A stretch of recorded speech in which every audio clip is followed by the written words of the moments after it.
Everyone, welcome back to my channel. तो कैसे आप सभी लोग, आई होप अच्छे ही होंगे। एंड मैं हूँ राधिका।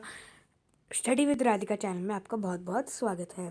तो आज भी हम करने वाले हैं मैथ्स, जैसे कि हमने लास्ट वीडियो में भी मैथ्स करी थी फ्रॉम गोयल ब्रदर प्रकाशन क्लास 8। ठीक है, तो मैं आज भी हम इसीलिए मैथ्स करेंगे बिकॉज सबसे पहली बात मैंने लास्ट वीडियो में बोला था कि हमें फैब से पहले हम कोशिश करेंगे हम पूरी बुक कंप्लीट कर पाए 9 चैप्टर्स के बाद।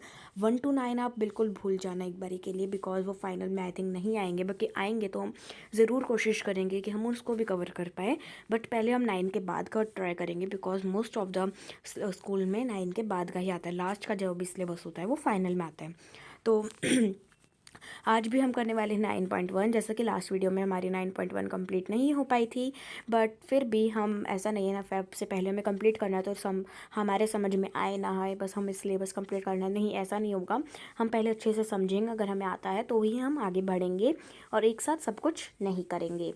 ठीक है, तो जैसा कि आज हमें क्वेश्चन नंबर 7 से करना है, तो सबसे पहले समझ लेते हैं हमने क्वेश्चन नंबर 1 to 6 में क्या क्या पढ़ा था। सबसे पहले तो एक फार्मूला हमने पढ़े थे कुछ ऐसे, जो कि फार्मूला था, मैं आपको दोबारा शो कर देती हूँ। ये वाला x प्लस डैश जो भी आपको दिया हुआ है of x is equal to dash जो भी आपको गिवन है टोटल स्ट्रेंथ। ठीक है, बिकम्स के बाद जो भी गिवन है वो वाला फॉर्मूला। ठीक है, तो क्वेश्चन नंबर 7 शुरू करते हैं। इसमें भी यही फार्मूला यूज़ होगा, जैसा कि एक एक्सरसाइज है तो ऑलमोस्ट सेम ही फार्मूला यूज़ होते हैं। मोस्ट ऑफ द क्वेश्चंस में ऐसा होता है कि कुछ कुछ फार्मूलाज अलग हो जाते हैं, ताकि एक एक्सरसाइज में हमें 2-3 फार्मूलाज पढ़ने को मिले, 2-3 चीज़ें सीखने को मिले अलग अलग टाइप से।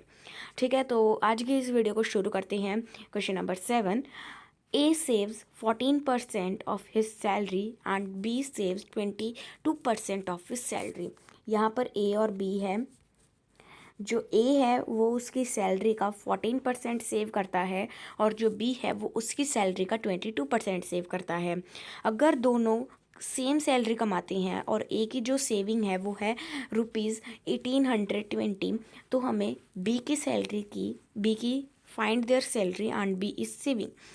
तो उसकी हमें सैलरी, ए और बी दोनों की सैलरी और बी की सेविंग फाइंड करनी है, क्योंकि हमें ए की सेविंग्स तो दी हुई है ना 1820, है ना, और हमें ये भी दिया हुआ है कि ए कितना सेव करता है और बी कितना सेव करता है। तो सबसे पहले हम ले लेते हैं दोनों की सैलरी को एक्स या फिर आप कोई भी वेरिएबल ले लो, आपकी मर्जी, A to Z में से कोई भी वेरिएबल ले लो। जो अमाउंट है जो कि ए के द्वारा सेव करी जाती है उसकी सैलरी की, वो है 1820 रुपीज़। और जो सेविंग ऑफ ए है, यानी कि जो ए की सेविंग है वो कितनी है, 14% है। अभी इसको भूल जाओ, सिर्फ आप इसको याद रखो। क्वेश्चन के अकॉर्डिंग आपको ये दिया हुआ है कि जो 14% ए की सैलरी है वो है 1820, है ना, यही तो दिया हुआ है। तो आपको परसेंटेज हटानी है, तो आप क्या करोगे, 14/100 इंटू एक्स, बिकॉज एक्स क्या है आपका, ए की सैलरी है, तो इज इक्वल टू 1820, ऐसा ही रहेगा।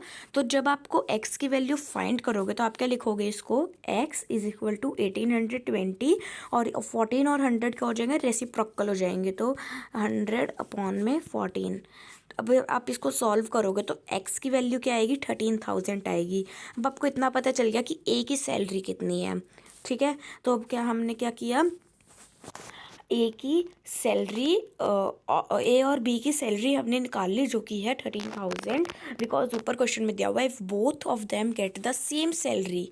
ठीक है, दोनों को सेम सैलरी मिलती है, तो दोनों की ए और बी की सैलरी कितनी हुई, 13,000। अब हमारे पास क्या बचा, बी की सेविंग्स निकालने के लिए, बिकॉज ए की सेविंग्स तो हमें क्वेश्चन में ही गिवन है 1820। तो अब आपको क्या करना है, बी की सेविंग्स निकालनी है। जो बी है वो 22% सेव करता है उसकी सैलरी का, यानी कि हम क्या लिखेंगे, 22% ऑफ 13,000। तो अब हम परसेंटेज हटाने के लिए 22/100 मल्टीप्लाई 13,000 ऐसे कुछ लिखेंगे हम। ठीक है, तो अब एक्स की सॉरी, इसको जब आप सॉल्व करोगे, एक्स तो है ही नहीं ना यहाँ पर, तो 22 इंटू 130 बचा। इन दोनों को जब आप मल्टीप्लाई करोगे तो आपके पास आंसर आएगा 2816। तो जो सेविंग है बी की वो कितनी है, 2816। अब एक स्टेटमेंट बना लेते हैं, वो क्या होगी, salary of A and B is rupees 13,000. Then saving of A is 1820. Wait a second.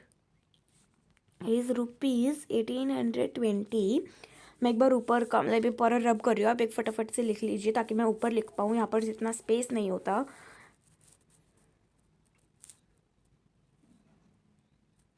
Okay, I think आपने लिख ही लिया होगा. देन हम लिखेंगे सेविंग, ओ सॉरी एंड लगा देना, and saving of B is rupees 2860. ठीक है, ये जो आपकी 3 स्टेटमेंट है ज़रूर लिख लेना ताकि आपको याद रहे कि क्वेश्चन में हमें निकालना क्या था और हमारा आंसर क्या आया है. लास्ट में स्टेटमेंट लिखना बहुत ज़रूरी होता है, उससे हमें बहुत हेल्प मिलती है. ठीक है. Then question number 8.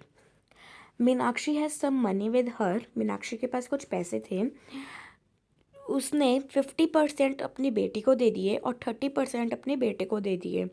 उसने 60% डोनेट, जो रिमेनिंग अमाउंट का 60% था उन्होंने एक ऑर्फनेज में दिए, यानी कि एक अंधों के आश्रम में दिए. ऑर्फनेज मतलब एक अंधों का आश्रम. तो इसमें आपको ये वाली लाइन बहुत अच्छे से समझनी होगी. ये वाली लाइन बहुत अच्छे से समझनी होगी. इसमें लिखा है she donated 60% of the remaining amount. Total कितना होता है 100%. मैंने एक्सरसाइज शुरू करने से पहले बताया था. टोटल होता है आपका 100%. उसमें से उन्होंने क्या किया कि 100% में से जो 50% था वो किसके उसमें गया, डॉटर के उसमें.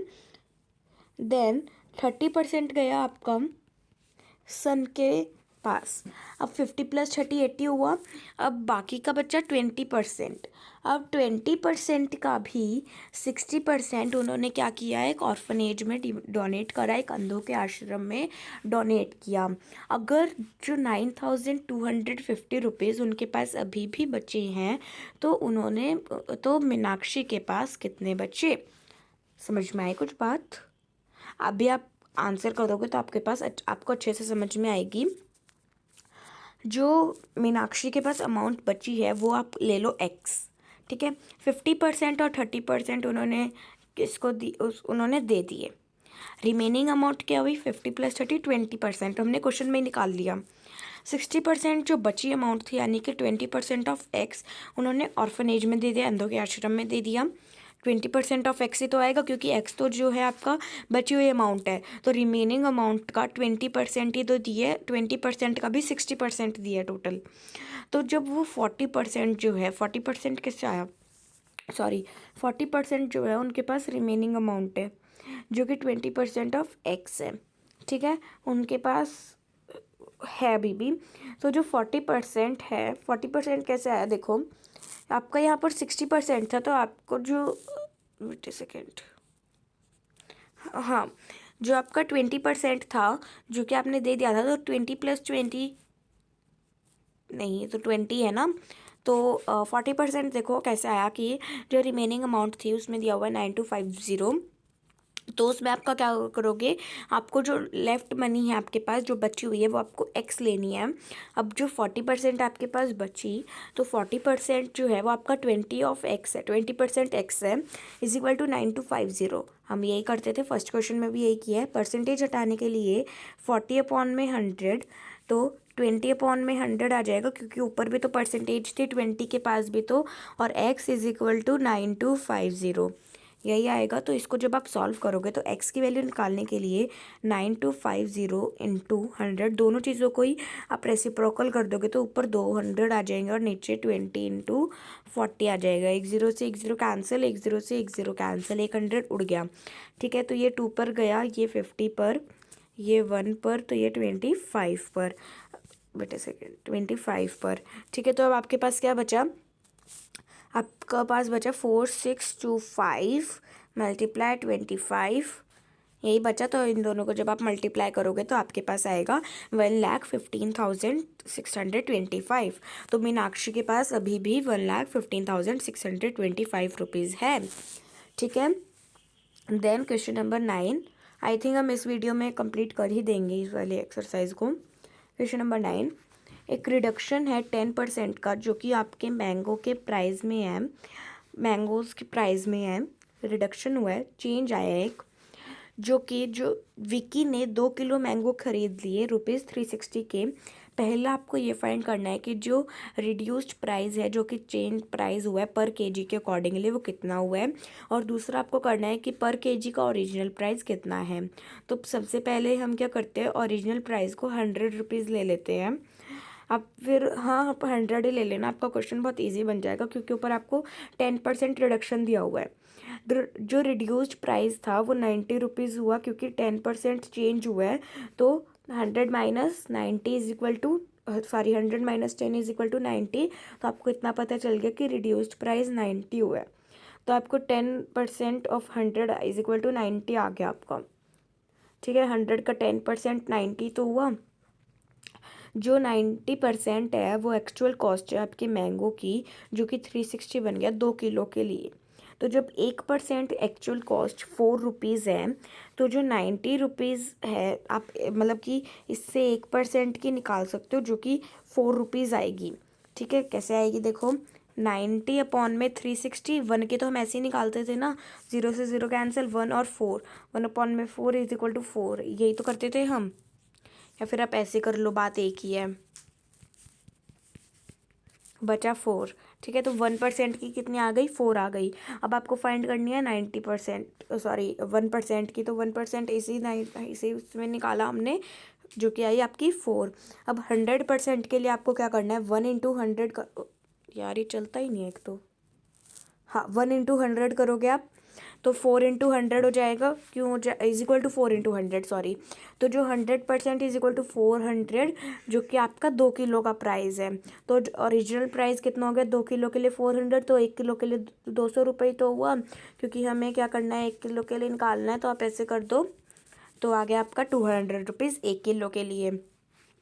अब हम निकालेंगे रिड्यूस्ड प्राइस। रिड्यूस्ड प्राइस कैसे निकालेंगे, 2 किलो अब विक्की ने कितने रुपए के खरीदे थे, ₹360 के, 1 किलो के ₹180 हो गए। ठीक है, आया समझ में आपको। Then question number 10, a rise of 20% in the price of rice forces a person to buy 4 kg of rice less for ₹840। एक एक आदमी है, एक शॉपकीपर है, आप ये लगा लो कि उसने 20% राइज करा है राइस के प्राइस में, और उसने एक आदमी को 4 किलो चावल खरीदने के लिए बहुत ज़्यादा फोर्स किया है, ताकि उसे ₹840 का लेस हो जाए वो। तो फर्स्ट आपको ये फाइंड करना है कि ओरिजिनल प्राइस कितना है पर केजी के अकॉर्डिंग, और जो इंक्रीज प्राइस है पर केजी के अकॉर्डिंग वो कितना है। तो आपको ये पता चल गया 20% ऑफ 850। ठीक है, तो परसेंटेज हटाने के लिए 20 अपॉन में 800 इंटू 840 इज इक्वल टू 168। जब आप इसे सॉल्व करोगे तो आपका 168 आंसर आएगा। ये मत समझना मैंने कुछ भी लिख दिया। तो यहाँ पर जब आप इंक्रीज़ करोगे, 20% का इंक्रीज़ हुआ उस प्राइस में, तो जो पर्सन है वो 4 kg लेस वो खरीदेगा, चावल खरीदेगा। ठीक है, तो ₹168 क्या है आपका इंक्रीज प्राइस है 4 किलो के अकॉर्डिंग। तो आपको अगर 1 किलो के अकॉर्डिंग इंक्रीज प्राइस निकालना है, जो कि आपको क्वेश्चन में पूछा गया है, तो आप कैसे निकालोगे, 168 अपॉन में 4 निकालोगे, क्योंकि 168 कितना था, 4 का 4 किलो का था, तो 1 किलो का निकालने के लिए हम यही यूज़ करेंगे। तो जब आप इसको सॉल्व करोगे तो आपका 42 आंसर आएगा, यानी कि ₹42 जो है वो प्राइस बढ़ा है 1 किलो चावल के लिए। अब हम ओरिजिनल प्राइस निकालते हैं। ओरिजिनल प्राइस हम ले लेते हैं एक्स। तो अब आपको क्या करना है, इंक्रीज प्राइस पर 1 kg, इंक्रीज प्राइस 120 अपॉन में 100 लिख देंगे, क्योंकि हमने एक्स लिया था, तो यहाँ पर एक्स आ जाएगा। 120x अपॉन में 100 इज इक्वल टू 42। मतलब x की वैल्यू निकालने के लिए तो अब आप क्या करोगे, 42 इंटू इन दोनों को रेसिप्रोकल कर दोगे, तो 100 अपॉन में 120, तो 10 से 10 कट गई। तो जब आप इसे सॉल्व करोगे तो आपके पास आंसर आएगा x की वैल्यू ₹35। तो अब आपको पता चल गया कि पर केजी के अकॉर्डिंगली ओरिजिनल प्राइस कितनी थी, ₹35 थी। तो इंक्रीज प्राइस कितना था पर केजी के अकॉर्डिंग, ₹42, और ओरिजिनल प्राइस कितना था पर केजी के अकॉर्डिंग, ₹35। ठीक है। देन क्वेश्चन नंबर 11, एक रिडक्शन आया है, सेम क्वेश्चन है बस थोड़ा बहुत चेंज है। एक रिडक्शन आया है 25% का पल्सेस के प्राइस में, और एक कस्टमर को 3 किलो ख़रीदना है ताकि वो 600 रुपये से 600 रुपये पर उसको ज़्यादा पड़ रहा है वो। अब आपको क्या करना है, आपको रिड्यूस्ड प्राइस पर केजी के अकॉर्डिंग फाइंड करना है और ओरिजिनल प्राइस पर केजी के अकॉर्डिंग फाइंड करना है। तो अब आप ये लिख सकते हो 25% ऑफ 600। अब परसेंटेज हटाने के लिए आप क्या करोगे, 25/100 इंटू 600। तो जब आप इसे सॉल्व करोगे तो आपके पास आंसर आएगा 25 इंटू 6 यानी कि 150 रुपीज़, यही तो आएगा। देन जो 25% कम हुआ है उस प्राइस में, तो पर्सन जो है वो 3 किलो ज़्यादा खरीदेगा, ऑब्वियस सी बात है। अगर वो सोचेगा भाई पैसा भी तो कम लग रहा है मेरा, तो मैं ज़्यादा चीज़ें खरीद के रख लेता हूँ, बाद में बढ़ेगा या नहीं बढ़ेगा वो देखी जाएगी। तो 150 रुपीज़ जो है वो, अब आपको क्या फाइंड करना है कि आपका रिडक्शन कितना हुआ है। 150 रुपीज़ क्या है, 3 किलो में 3 किलो के प्राइस में रिडक्शन हुआ है। अब आपको 1 किलो का निकालना है, क्वेश्चन में 1 किलो का पूछा हुआ है, तो आप वो कैसे निकालोगे, 150 इंटू 150/3। जब आप इसे सॉल्व करोगे तो आपके पास आंसर क्या आएगा, 50 रुपीज़। तो 1 किलो का रिडक्शन कितना हुआ, 1 किलो के प्राइस में कितना रिडक्शन हुआ, 50 रुपीज़ का। अब हम निकालेंगे ओरिजिनल प्राइस, तो ओरिजिनल प्राइस को हम एक्स ले लेते हैं और सेम प्रोसेस से करेंगे। कैसे करेंगे, 75x/100 आ जाएगा। अब उसको सॉल्व करेंगे तो आपका 50 आंसर आएगा, सॉरी इजिकल टू 50 में लगा दो, इजिकल टू 50 रख दोगे आप। तो x की वैल्यू फाइंड करने के लिए 50 इंटू 100/75, जब आप इसे सॉल्व करोगे तो आपके पास आएगा 200/3। तो इसका जो आंसर है वो क्या आएगा, आपका मिक्स्ड फ्रैक्शन में आएगा, और आप इसे पॉइंट में भी लिख सकते हो, आपकी मर्जी है, आंसर आपका गलत नहीं होगा। वैसे आप इसको वैसे ही रखना, मतलब मिक्स्ड फ्रैक्शन में ही रखना, ठीक जाएगा आपका आंसर। ठीक है। तो जो रिड्यूस्ड प्राइस था पर केजी के अकॉर्डिंग वो हमने फाइंड किया 50 रुपीज़, और ओरिजिनल प्राइस हमने पर केजी के अकॉर्डिंग कितना फाइंड किया, 62:2/3। ठीक है। Then question number 12, I think इसके कितने क्वेश्चन हैं, 14 या 14। मैं आपको वीडियो के एंड में, आप वीडियो एंड तक ज़रूर देखना, मैं आपको वीडियो के एंड में क्या करूँगी, पूरी PDF शो कर दूँगी ताकि आप क्या कर पाओ, स्क्रीनशॉट ले पाओ भर भर के। ठीक है। आप 14 क्वेश्चन के आंसर की स्क्रीनशॉट ले लें ताकि आप बाद में परेशान ना हो और अच्छे से समझ के कर पाओ। और अगर आपको इस एक्सरसाइज में कोई भी डाउट लगता है तो you can tell me in the comment section. यार प्लीज़ बताया करो, झिझकाया मत करो, ताकि आपका एग्ज़ाम अच्छा जाए। ठीक है। चलो क्वेश्चन नंबर 12 में दोबारा आते हैं। जो भूपिंदर है उन्होंने 60% अपनी प्रॉपर्टी का हिस्सा डॉटर को दिया, और जो बाकी का बचा हुआ था उसका 20% अपने बेटे को दिया। उन्होंने डिवाइड किया, she divides the left over money equally between her 2 grand children. बाकी का जो पैसा बचा हुआ था उन्होंने बिल्कुल बराबर का हिस्सा बांट के अपने ग्रैंड चिल्ड्रन को दे दिया, यानी पोता पोती को दे दिया। पोता भी हो सकता है दोनों, पोती भी हो सकता है, एक एक भी हो सकता है। ठीक है भाई। तो ये तो इसमें दिया नहीं हुआ, फिर क्वेश्चन अपने माइंड में मत लाना। अगर ग्रैंड चिल्ड्रन के अगर हर एक दोनों ग्रैंड चिल्ड्रन के पास ₹4250 आए तो भूपिंदर के पास कितने रुपए बचे। अब हम ले लेते हैं कि भूपिंदर के पास टोटल मनी भूपिंदर के पास 100% मनी था। ठीक है। उन्होंने 60% डॉटर को दिया और रिमेनिंग का अमाउंट लेफ्ट जो था वो 40% था। 40% का भी 20% उन्होंने क्या दिया, अपने पोता पोती को दे दिया, और जो अमाउंट लेफ्ट था उनका डिडक्शन हुआ उनके सन के उसमें। ठीक है। सन को दिया उन्होंने। तो अब आप क्या लिख सकते हो, 40/100 इंटू 80/100। वो कैसे आया देखो, सबसे पहले तो 40 बचा था इसलिए आपने 40 लिखा, उसके बाद 60 में आपने 20 ऐड किया, क्योंकि 20 जो था वो आपका क्या था, जो कि उन्होंने ग्रैंड सन को दिया था। तो आप ग्रैंड सन और डॉटर का एक ही ले लो, तो आपका पास ये वाले आंसर आ जाएगी इंटू एक्स। ठीक है। तो 32% ऑफ एक्स, यानी कि इसको सॉल्व करने के बाद 32% आएगा। तो आप एक बार खुद भी सॉल्व कर लेते हैं हम, पहले हम इसको सॉल्व करते हैं। 2 ये 5 यानी कि 2.5 1 1 5 4 इंटू 4/5, तो ये दोनों मतलब यार इनको सॉल्व करने के बाद ना, अब देखो यहाँ पर इतना स्पेस नहीं है तो मैं कर नहीं पाऊंगी। तो इनको सॉल्व करने के बाद आपका 32% ऑफ एक्स आ जाएगा। तो जो 32% था उन्होंने अपने 2 ग्रैंडसन को दिया। तो जो ग्रैंडसन के पास रुपए थे वो थे 4250। तो जो 60% ऑफ एक्स था यानी कि 32 पर एक का भी अब निकाल रही है। तो जो एक का 32 का अपना, अगर 32 का तो क्या था, दोनों का था ना, तो एक का निकालेंगे तो उसका हाफ हो जाएगा। तो 16% एक्स का हो जाएगा यानी कि 4250। तो परसेंटेज हटाने के लिए और एक्स की वैल्यू निकालने के लिए आप ये वाला फॉर्मूला फिर से यूज़ करोगे और आपका आंसर आएगा एक्स की वैल्यू आएगी 26,562.5। तो भूपिंदर के पास इतने रुपए थे, उन्होंने उसमें से बंटवारा किया। ठीक है। देन क्वेश्चन नंबर 13, एक आर्टिकल का प्राइस 10% रिड्यूस हुआ है, how much percentage new price increase, कितने परसेंटेज में नया जो प्राइस है वो बढ़ा है, ताकि ओरिजिनल प्राइस को रिटेन करने के लिए। हम ओरिजिनल प्राइस को ₹100 ले लेते हैं और रिड्यूस्ड प्राइस को 90 बचा, क्योंकि उसका 10% था तो 100 का 10% 90 हुआ। उसको ओरिजिनल प्राइस रिटेन करने के लिए जो इंक्रीज था उन्होंने वो 10%, 10 था, ₹10, 100 माइनस 90 10 हुआ। तो जो इंक्रीज नीड ऑन था यानी कि नीडेड था, यानी मतलब कि जो इंक्रीज प्राइस था वो था आपका ₹90 माइनस 10 यानी कि 10 आप ₹90 इज इक्वल टू ₹10। यही तो हमने ऊपर निकाला था, यही तो काम किया, अभी हम यही तो काम करते हुए आ रहे हैं।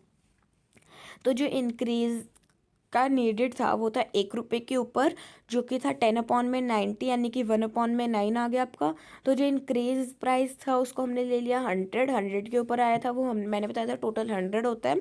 तो 1/9 इंटू 100, तो इसका आंसर क्या आ जाएगा 11:1/9। तो 11:1/9 जो है वो ओरिजिनल प्राइस रिटेन हुआ है, बढ़ा है। ठीक है, ओरिजिनल प्राइस का।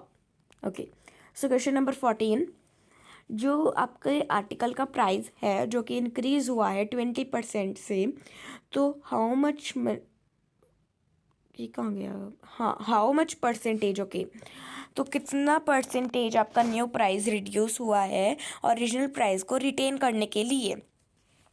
हम ओरिजिनल प्राइस को 100 ले लेते हैं तो इंक्रीज प्राइस क्या हो जाएगा, 120 रुपीज़ हो जाएगा, क्योंकि 20% इंक्रीज हुआ है तो 120। तो आपको ओरिजिनल प्राइस को रिटेन करने के लिए जो रिडक्शन नीडेड है वो होगी आपकी 120 माइनस 100 यानी कि ₹20। रिडक्शन नीडेड जो थी वो थी 120 रुपीज़ के ऊपर, इज इक्वल टू 20 रुपीज़। जैसे 13 क्वेश्चन में हमने किया था रिडक्शन नीडेड ₹1, अब हम ₹1 का निकालेंगे। 20/120 तो ₹1 का कितना आ गया, 1/6। जो रिडक्शन नीडेड है हमारी 100 रुपीज़ के ऊपर, उसको हम क्या लिखेंगे 1/6 इंटू 100। जब आप इसे सॉल्व करोगे तो आपके पास ये आंसर आएगा।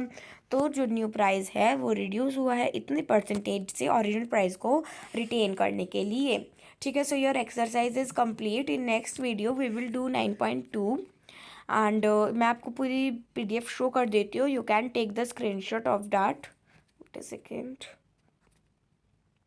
अगर आपको इस वाले, वैसे तो मैंने लास्ट वीडियो में क्वेश्चन 6 तक शो कर दिया था, बट अगर आपने नहीं ली तो मैं दोबारा शो कर देती हूँ, नो प्रॉब्लम। बट प्लीज़ परेशान मत होना। और अगर आपको वीडियो पसंद आई तो लाइक, शेयर, कमेंट करना मत भूलना। और अगर मेरे चैनल को सब्सक्राइब नहीं किया है तो प्लीज़ कर देना। आई थिंक आपने इस पेज की ले ली, so can take this page. मैं आपको छोटा करके इसलिए दिखा रही हूँ ताकि आपके जहाँ जिस भी डिवाइस से आप स्क्रीनशॉट ले रहे हो उसमें ज़्यादा स्क्रीनशॉट्स ना ऐड हो और आप थोड़ी थोड़ी करके जूम करके आप अपना काम कंप्लीट कर सको, क्योंकि एग्ज़ाम भी आ रहे हैं। होप मिड फैब में शुरू हो जाते हैं मोस्ट ऑफ द स्कूल के एग्ज़ाम्स। कुछ कुछ के होते हैं जो कि थोड़े एंड में होते हैं, बट स्टिल देखो हमें हर स्कूल के अकॉर्डिंगली चलना पड़ेगा। हमें बाद में रिवीजन भी करनी है, पहले सिलेबस कंप्लीट करेंगे देन रिवीजन। मैं 10, 11, 12 की वीडियो बना चुकी हूँ और जो 11 और 12 और 10 में जो एक्सरसाइज रहेगा मैं कोशिश करूँगी मैं वो आपको कवर अप करवा सकूँ।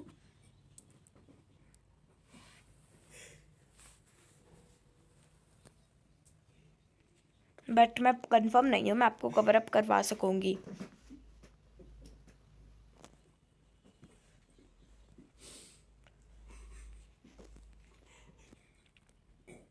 अगर आपको स्क्रीनशॉट लेने में थोड़ा टाइम लग रहा है तो आप प्लीज़ वीडियो स्टॉप करके then you can take the screenshot, because देखो टाइम इतना नहीं होता कि मैं आपको स्क्रीनशॉट के लिए आपको 5-5 मिनट एक स्क्रीनशॉट के लिए दूँ। वीडियो काफ़ी ज़्यादा लेंथी बन जाएगी, that is not possible. Okay, so you can take the screenshot to stop the video. मैं आपको 10-15 सेकेंड्स दे रही हूँ ताकि आप अच्छे से स्क्रीनशॉट ले पाओ।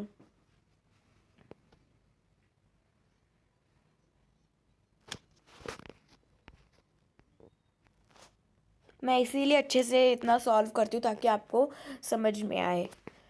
अगर देखो मैं सिर्फ आंसर लिख दूँ, ज़रूरी नहीं है हर एक के पास बुक हो। किसी किसी के पास बुक है, किसी किसी के पास नहीं है। तो क्वेश्चन के बिना तो मैथ्स सॉल्व करना इज़ नॉट पॉसिबल। आपको ही पता है इस बात का। तो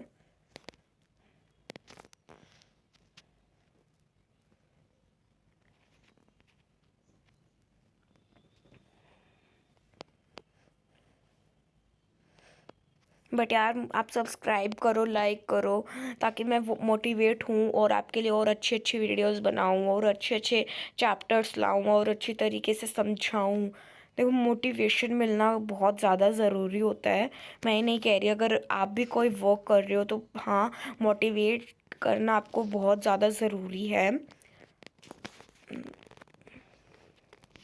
ओके, सो आई होप आपने स्क्रीनशॉट ले ली होगी। So thank you for watching. Bye bye. Next video देखना मत भूलना। Bye bye.